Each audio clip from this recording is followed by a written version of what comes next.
Translated into English by Kosho Yamamoto. 1973 from Dharmakshema's Chinese version. Chapter 34, on Bodhisattva Lion's Roar. B. O good man. If any good man or woman desires to see the Tathagata, he or she must study the types of sutra, uphold, recite, copy and expound them.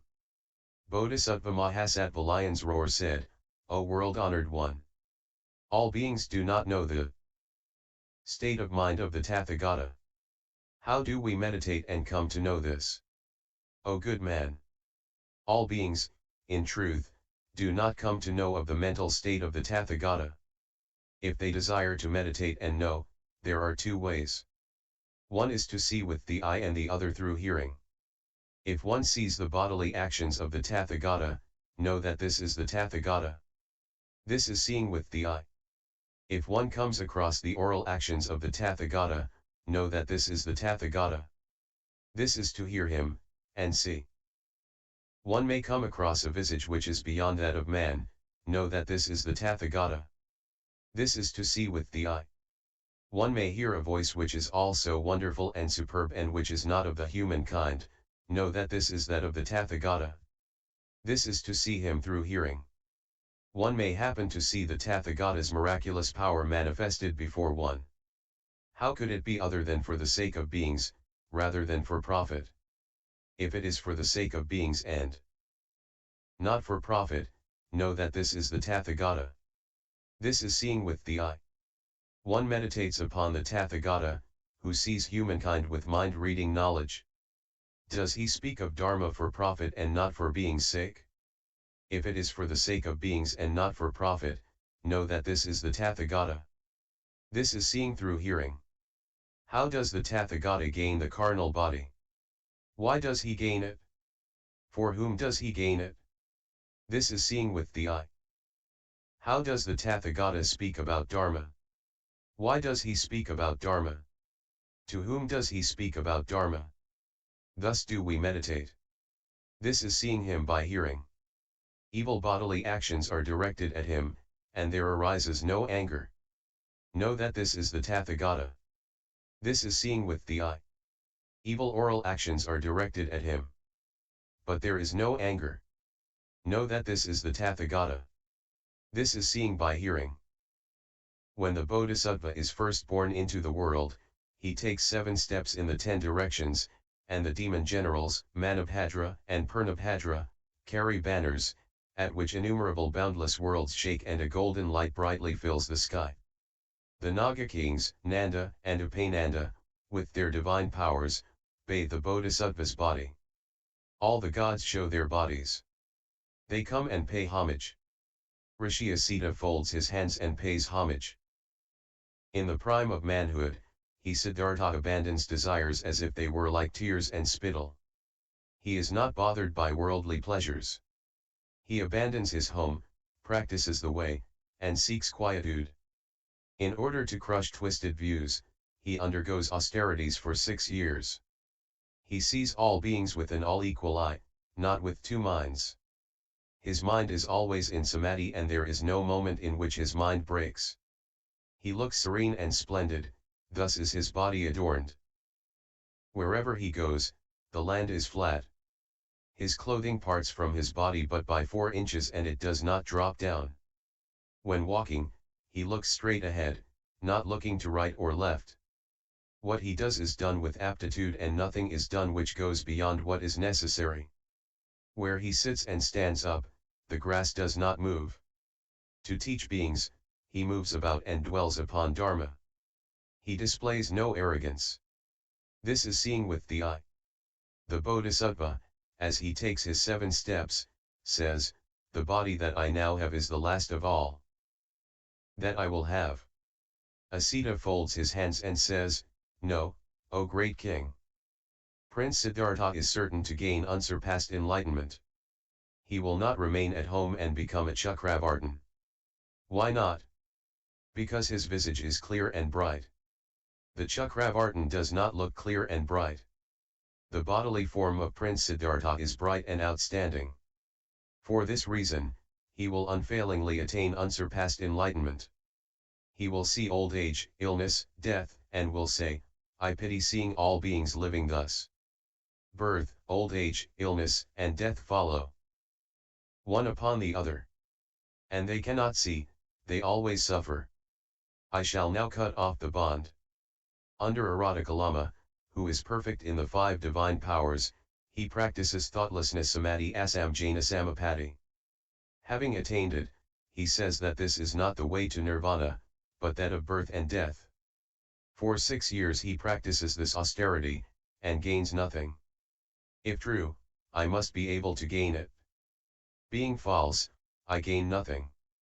This is a twisted way, and not the right one. Having attained enlightenment, Brahma comes and asks, O Tathagata, please open the gates of Amrita the deathless and teach unsurpassed Dharma. The Buddha says, O Brahma, all beings are always in the shadow of defilement. They are unable to give ear to my wonderful Dharma. Brahma further says, O world-honored one, there are 3 kinds of being, namely, 1. Sharp-wit, 2. Middle-wit, 3. Slow-wit. The sharp-wit will be receptive. Please condescend to preach. The Buddha says, O Brahma, listen carefully, listen carefully. I shall now, for being's sake, open the gates of immortality. And at Varanasi, he turns the wheel of Dharma and proclaims the middle path. All beings do not destroy the bond of defilement. It is not that they cannot destroy it. It is not that it is destroyed, nor is it that it is not destroyed. Hence, the middle path. It does not pass beings to the other shore, nor is it that it cannot pass beings to the other shore. Hence, the middle path. Whatever is taught, there is no saying that one is a teacher, nor is one the disciple. Hence, the middle path. Whatever is taught is not for profit, nor is it that fruition should come about there. This is the middle path. It is right speech. Real words, timely words, and true words. No word is spoken in a false way. It is all wonderful and supreme. To hear such words is to see by hearing. O good man! The state of the Tathagata's mind truly cannot be seen. Should any good man or good woman desire to see it, he or she must depend upon these 2 kinds of causal relations. Then Bodhisattva Lion's Roar said to the Buddha, O world-honored one, you employed just now the simile of the Amra fruit and compared it to the 4 beings, whose, 1. Actions are minute, but their mind is not right, 2. Their mind is minute, but their action is not right, 3. Their mind is minute and their action is also minute, 4. Their mind is not minute and their action is also not right. How might we know of the first 2? You, the Buddha, say that you are grounded on these 2. This is hard to know. The Buddha said, well said, well said. I compare the 2 kinds of man to the Amra. This is indeed difficult to know. As it is difficult to know, I say in the sutra, live together. Should a person not be able to come to know by living together, give time and live long. If not gained by living long, work out wisdom. If wisdom cannot cleave a way to knowing, meditate deeply. Through meditation a person can see well what is pure in sila moral behavior and what violates sila. O good man! By these 4 items of living together, living long, wisdom, and meditation, one can come to know of true and the not true sila. O good man! There are 2 kinds of sila and 2 kinds of person who uphold sila. One is absolute and the other non-absolute. If a person only upholds sila through causal relations, the wise should ask themselves whether this person's upholding of sila is for the sake of profit or the absolute upholding of sila. O good man! The sila of the Tathagata has nothing to do with causal relations. That is why we say absolute sila. On account of this, even when attacked by any evil one, the Bodhisattva does not get molested by anger. For this reason, we can say that the Tathagata's unchanging sila is absolute sila. O good man! I once lived in Magadha, in the great castle of Kampa, together with Sariputra and his disciples. There was then a hunter who was after a dove. Frightened, this dove came to hide under the robe of Sariputra and shook like a plantain tree. It then came within the shadow length of me, and his body and mind found peace, with fear all gone. Know, therefore, that the Tathagata is one who eternally upholds Sila, so that his shadow possesses this power. O good man!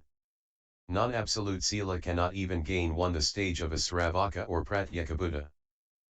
And how can such ever hope to attain unsurpassed enlightenment? Again, there are two kinds. One is for profit and the other for wonderful Dharma. One upholds Sila for profit. Know that with this Sila one cannot see the Tathagata and the Buddha nature. One may hear the names of the Buddha nature and the Tathagata, but this cannot be called seeing through hearing. If one upholds Sila for wonderful Dharma, know that one, through this, will see the Buddha nature and the Tathagata. This is seeing with the eye and also seeing by hearing. Again, there are two kinds.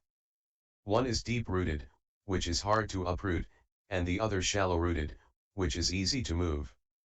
If one practices the samadhis of birthlessness, deathlessness, and desirelessness, it is hard to uproot.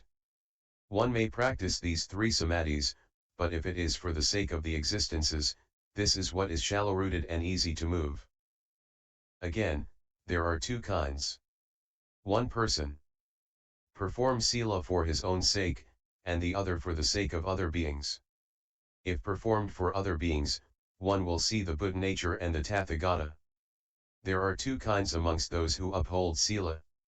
One is the person who by nature thoroughly upholds Sila, and the other is the person who acts under the injunctions given by others. When one receives Sila, one, for innumerable ages, does not lose it. One may be born in an evil country, or one may encounter an evil friend, an evil time, evil age, or evil teaching, or one may sit together with those abiding in evil views on life. There may be, at that time, no law dharma of receiving Sila. Yet, the person practices the way just as before and does not transgress. This is the case of how one upholds Sila. Or one may be given Sila to observe by a teacher priest or by Janaptikatirtha ritual of receiving Sila. Even when one has received the Sila, one always decides upon consulting the words of the teacher, good comrades, and friends. One is perfect in the way of listening and in delivering sermons. Such is the case called acting under guidance of others. O good man! One who by nature thoroughly upholds Sila sees, with his own eyes, the Buddha nature and the Tathagata. Also, this is seeing through hearing. There are two kinds. One is the Sravaka Sila and the other that of the Bodhisattva. One such attains the first aspiration and up to unsurpassed enlightenment. This is the Sila of the Bodhisattva. If one meditates on white bones, one attains arhatship. This is the case of the Sravaka Sila. One who upholds Sravaka Sila does not, one should know, see the Buddha nature and the Tathagata. Any person who upholds the Sila of the Bodhisattvas, we may know, attains unsurpassed enlightenment and sees well the Buddha nature, the Tathagata, and Nirvana. Bodhisattva Lion's Roar said, O world-honored one! Why do we uphold the prohibitive Sila? The Buddha said, O good man! This is so the mind does not repent. Why does one not repent? Because one gains bliss. How does one gain bliss? This comes from segregation. Why do we need to seek segregation? To gain peace. How does one gain peace? Through meditation. Why do we meditate? To gain true knowing and seeing. In what way do we have true knowing and seeing? By seeing the many wrongs and worries of birth and death. This is for our mind not to cling greedily. Why do we need to have our mind not cling greedily? Because we gain emancipation. How, i.e., in what sense, by what means do we gain emancipation? By gaining unsurpassed great Nirvana. How do we gain unsurpassed great Nirvana? By gaining the eternal bliss the self, and the pure. Why do we say that we gain the eternal, bliss, the self, and the pure? Because of gaining birthlessness and deathlessness. How do we gain birthlessness and deathlessness? By seeing the Buddha nature. Thus, the Bodhisattva, by nature, upholds the absolute purity of sila morality. O good man! The bhiksu who upholds sila may not take a vow to gain the unregretting mind, but the unregretting mind will come about of itself. Why? Because the law nature dharma. Nature spontaneously affects things to be thus. Though he may not particularly seek to arrive at segregation, peace, samadhi, knowing and seeing the wrongs of birth and death, the mind which does not greedily settle upon things, arriving at emancipation, nirvana, the eternal, bliss, the self, and the pure, birthlessness and deathlessness, and the Buddha nature, yet all of these will spontaneously come about. Why? Because of the all-naturalness of the law nature. Bodhisattva Lion's Roar said, O world-honored one! If one gains the unregretting fruition of upholding sila and the fruition of nirvana by emancipation, sila has no cause to tell of and nirvana no fruition to tell of. If sila has not cause to tell of, this is the eternal, and if nirvana has some cause to tell of, it must be non-eternal. If so, nirvana is what originally was not, but is now, and if it is what originally was not, but is now, it must be non-eternal. This is like the light of a lamp. If nirvana were anything like that, how could we say that it is the self, bliss, and the pure? The Buddha said, well said, O good man! You have already sown good seeds in the past at the places of innumerable Buddhas, and you now are able to put questions of deep meaning to the Tathagata. O good man! You do not make away with the original thought that you had, and you thus ask. I call to mind that in days gone by, innumerable kalpas ago, there appeared a Buddha at Varanasi who was called Well-Gained. At the time, this Buddha delivered a sermon on the great Nirvana Sutra in the course of billion years. I, along with you, was among those congregated there. I then asked the Buddha this question. Then, the Tathagata, for the sake of beings, was in right samadhi and did not reply. O great one! You retain this old story of olden days well in mind. Listen carefully, listen carefully. I shall now tell you. This sila also has a cause. Because it arises out of listening to wonderful dharma. The fact that one listens to wonderful dharma is also a cause. This arises from making friends with a good friend. One's associating with a good friend is the cause. This arises out of faith. Having faith is also a cause. There are two kinds of cause. One is listening to a sermon, and the other is thinking over its meaning. O good man! Faith arises out of listening to Dharma, and this listening is grounded in faith. These two are cause and cause of cause. Also, they are result and result of result. O good man! The Nirgranthas protest and put forward the case of a pot and say that each serves as the cause and effect and each cannot part from the other. The case stands thus. Ignorance avidya has causal relations with, i.e. ignorance causes volitional impulses samskara, and volitional impulses with ignorance. Now, this case of ignorance and volitional impulses is cause, and cause of cause, and also effect, and effect of effect. And birth is causally related to age and death, and age and death to birth. And birth and age and death are cause and cause of cause, and are effect and also the effect of effect. The case is thus. O good man! Birth indeed calls forth things. There can be no birth by itself. It cannot come about by itself. Birth comes about dependent on birth. Birth cannot so come about by itself. It is dependent upon a birth. Thus, the two births too are cause, and also cause of cause, and the effect is effect of effect. O good man! The case of faith and listening to Dharma is thus. O good man! This is effect and is not cause, it is great nirvana. Why do we say effect? Because this is the best fruit, the fruition of a sramana, that of a Brahmin, because it uproots birth and death. Because the person excises defilement. Because of this, we say result. It gets reproached by all kinds of defilement. Hence, we say that nirvana is the result. We call defilement the wrong of the wrong. O good man! Nirvana has no cause. It is the result. Why so? Because there is no birth and death. Because there is no action performed and because it is uncreated. It is a non-create.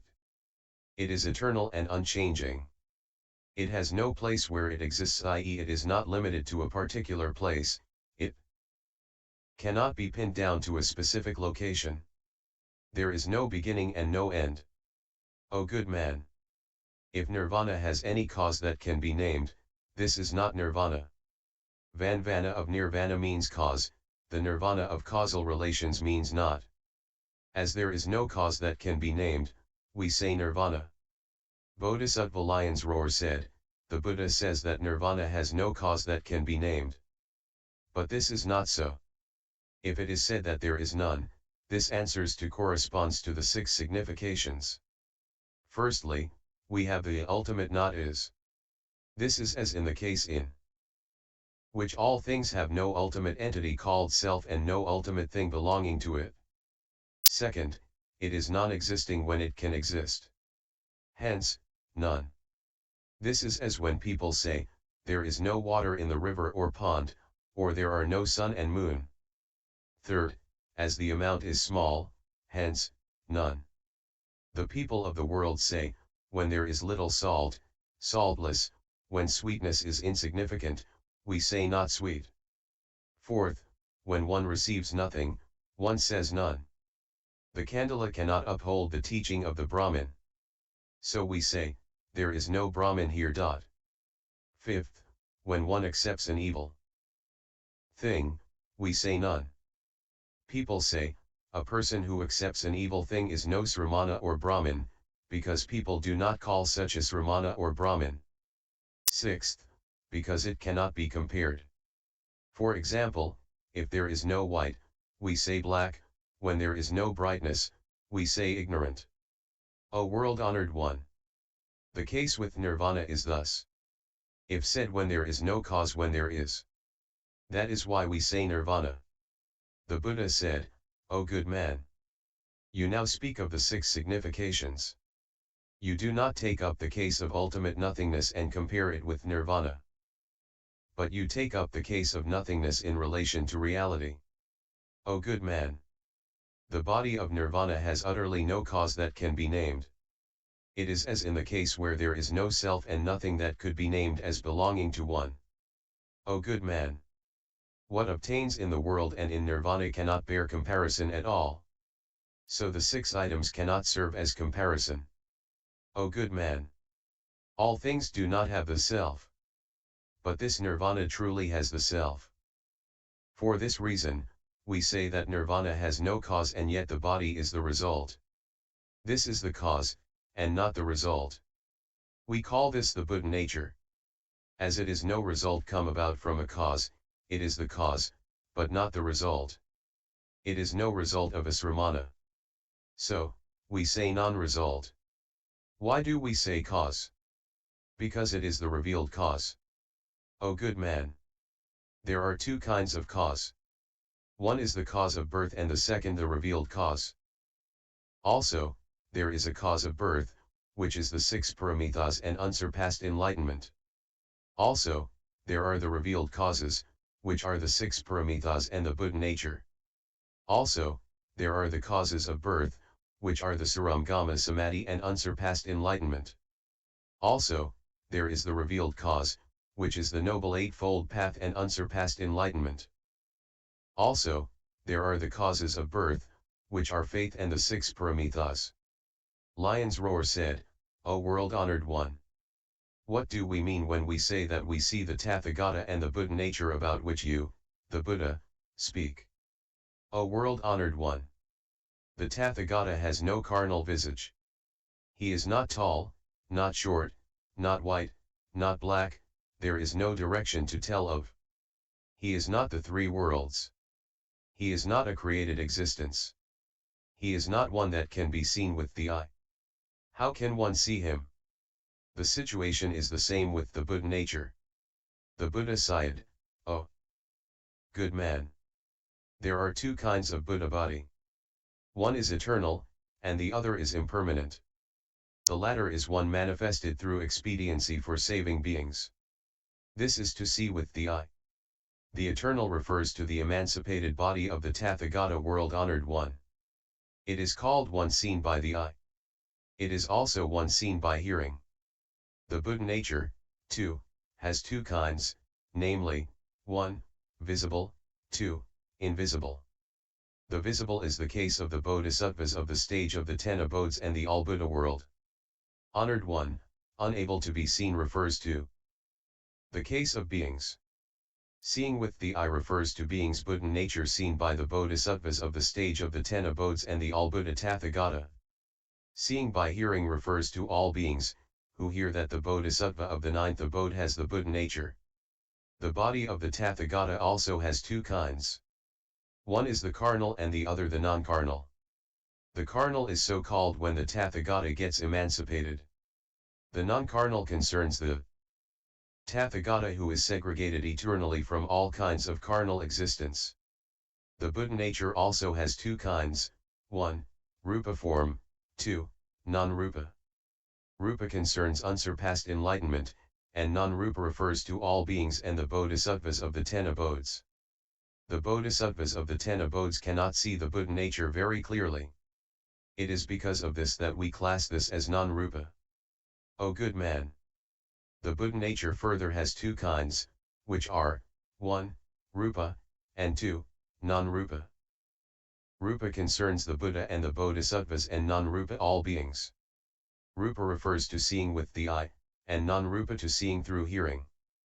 The Buddha nature does not exist in and out, nor is it within or without. And yet it does not get lost or destroyed.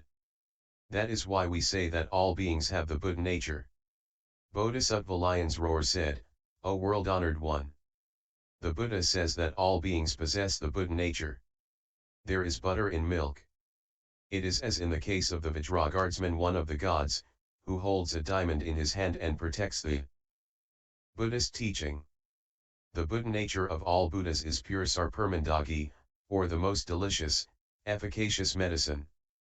Why does the Tathagata say that the Buddha nature exists neither inside nor out? The Buddha said, O good man!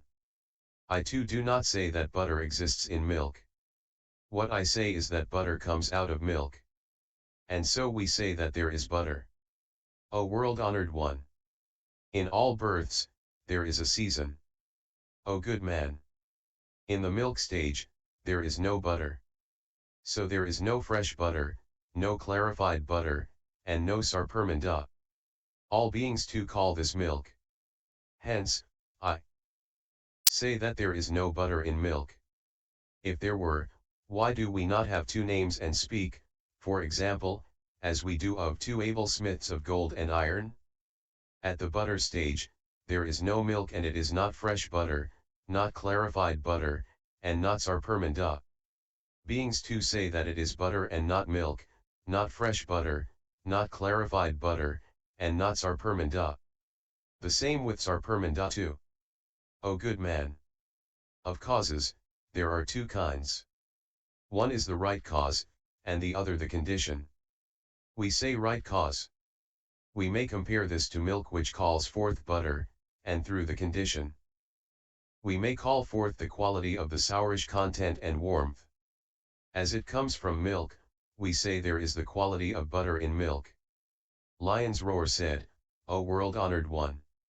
If there is no nature of butter in milk, this will lead to our saying that it cannot be in the horn.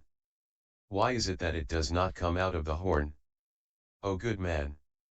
The horn also calls forth butter. Why?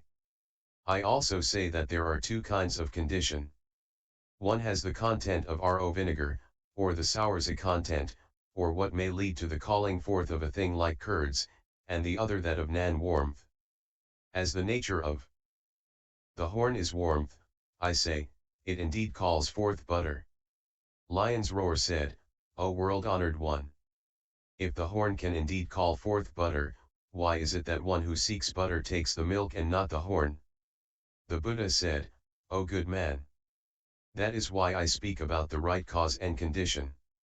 Lion's roar said, if there is originally no nature of butter in milk, and now there is, and if there is originally no amra in milk, why is it that it does not shoot forth a bud? This is because both did not have these from the very beginning. O good man. Even here, the milk calls forth amra. If one sprinkles milk on amra, it grows 5 feet in a night. That is why I say that there are two causes, i.e. the cause and by cause, or condition. O good man. If all things come about from one cause, how can you criticize and ask why amra does not come about in milk? O good man. The four great elements and all concrete things can be the elements of causal relations. Yet, each is different from the other and cannot be the same. For this reason, there does not come about amra in milk. O world-honored one. You the Buddha say that there are two kinds of cause, which are, 1. Right cause and 2. Condition. What cause does the Buddha nature of beings serve? O good man. The Buddha nature of beings also has two causes. One is the right cause and the other the condition. The right cause corresponds to all beings, the condition is the 6 paramithas. Lion's roar said, O world-honored one. I now definitely know that milk contains in itself the nature of butter. Why? I see people of the world who seek butter take only milk and never water. From this we know that there is the nature of butter in milk. O good man. What you say is not right. Why not? All beings who seek to see their face and features take only the sword. Lion's roar said, O world-honored one. For this reason, there is the nature of butter in milk. If there were no face and nothing of one's form in the sword, why should one take up the sword to look into? The Buddha said, O good man. If there definitely is the face and bodily form, why is it that there is the upside-down image? Vertically one sees the length, and crosswise one sees the width. If this is one's own face, how could it be long? If this face is that of some other person, how can one say that this is one's own? If it is the case that one sees by means of one's own face the face of someone else, why does one not see the face and form of a donkey? O world-honored one. The light of the eye reaches him, so that we see that the face is long. O good man. And yet this light of the eye does not reach him. Why not? Because one sees the near and far at the same time. What stands in between is not seen. O good man. If the light reaches him and one can see, why is it that all beings do not get burnt by seeing fire? Do not gain doubt as when one sees a white thing far off and wonders whether it is a crane, a banner, a man, or a tree. How can it be that one sees a thing in the crystal and the fish and stones in deep water only if light comes in? If one sees without the light coming in, why is it that one sees a thing in the crystal and that one cannot see what is beyond the wall? Because of this, we cannot say that the light of the eye reaches the object and that we can see. O good man. You say that there is butter in milk. But why is it that a vendor takes only the price of the milk and not that of butter? Why is it that one who sells a horse from the pasture sells it at the price of the horse from the pasture, but not at the price of the horse itself? O good man. There is a man with no son. So he takes in a woman. The woman gets impregnated, gets pregnant. We cannot say that this is a woman because she gets impregnated. One may say, take this woman, because she has the quality of bearing a child. But this does not work out well. Why not? If there is the quality of having a child, there must come about a grandson. If there is to be a quality, this will mean that all are brothers. Why? Because all are born of the same person. That is why I say that a woman does not have any quality of a child. If there is the quality of butter in milk, why is it that one does not have the 5 tastes? If the seed of a tree has the quality of the 50-foot length of Niagara, why is it that one does not have the different forms and colors all at once from the time of the bud, stem, branch, leaf, flower and fruit? O good man! The color of milk differs by the difference of time. So is it with the taste and fruit. The same with sarpermanda. How can we say that milk has the quality of butter in it? O good man! For example, a man who must take butter on the morrow may have a sense of its smell today. The case where we say that milk definitely possesses the quality of butter also amounts to the same. O good man! For example, it is as when we arrive at a letter, the conj ointment result of pen, paper, and ink. And yet, in this paper there is nothing that represents the letter itself. Originally, there is nothing of the letter there. Through causal relations, the letter first comes about. If there were anything of a letter, why did we need to depend upon so many causal relations? For example, it is like the color green, which is the mixing together of blue and yellow. Know that these two did not originally have the quality of green. If there was that quality originally, why do we need to mix the two together and thus gain the color? O good man! It is just as beings gain life from food. But in this food, there is nothing of life, truth to tell. If there were originally life, there would have to be a thing called life when not yet partaken of. O good man! There is no self of its own in all things. For this reason, I speak thus in Agatha. What originally was not is now. What originally was is now not. There cannot be anything such as is. That obtains in the 3 times. O good man! All existences come about through causal relations and die out through causal relations. O good man! If it is true that all beings have the Buddha nature within, it will be as in my own case, where I have the Buddha body now.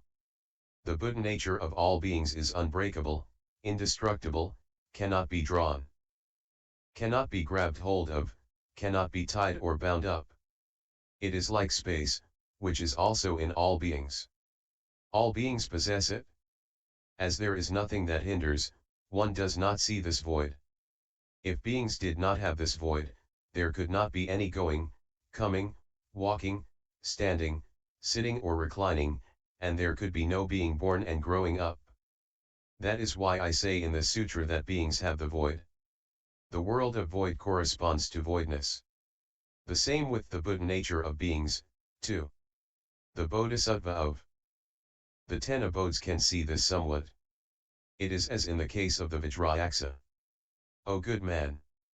The Buddha nature of beings is what all Buddhas can see, it is not what Sravakas and Pratyeka Buddhas can know. All beings do not see the Buddha nature.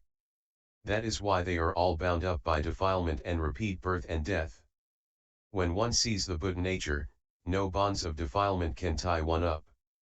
Emancipation comes and one attains great nirvana. Bodhisattva Lion's Roar said, O world-honored one! All beings possess the Buddha nature as in the case of the nature of butter which is in milk. If not, how could the Buddha say that there are 2 causes, i.e. 1, right cause and 2, condition? The condition has qualities, 1, sourness and 2, warmth. Space has no nature. Hence, no cause and no condition. The Buddha said, O good man! If there is any nature of butter in milk, what condition and cause can there be? Bodhisattva Lion's Roar said, because there is a nature. Because of this, there can be a condition and cause. Why? Because one desires to see clearly. The condition or cause is none but the revealed cause. O world-honored one! In the dark, there already exist many things. When one desires to see, one makes use of a lamp. If nothing existed from the beginning, what would the light shine upon?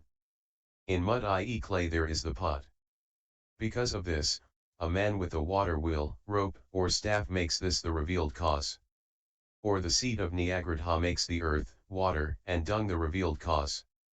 The same with the sourish content or the warmth of milk. It can become a revealed cause. So, there can be a quality that precedes. By the help of the revealed cause, one can indeed see later. Because of this, one definitely knows of butter that exists beforehand in milk. O good man! If milk definitely contains the nature of butter, this is the revealed cause. If this is a revealed cause, why does one need to have a thing revealed? O good man! If the nature of the revealed cause is revealed, it must always have such revealing. If there is no revealing of one's own self, how can one hope to reveal others? There are two kinds of revealed cause, which are, 1. To reveal for oneself, and 2. To reveal others. If this is what is said, this is not so. Why not? The revealed cause can only be one. How can there be two? If it is two, we must know that milk too must have two. If there cannot be two in milk, how can there be two in the revealed cause? Lion's Roar said, O world-honored one! The people of the world may say, I was together with 8 persons. The same is the case with the revealed cause. It reveals itself and reveals others. The Buddha said, O good man! If the revealed cause must be that, it is not a revealed cause. Why not?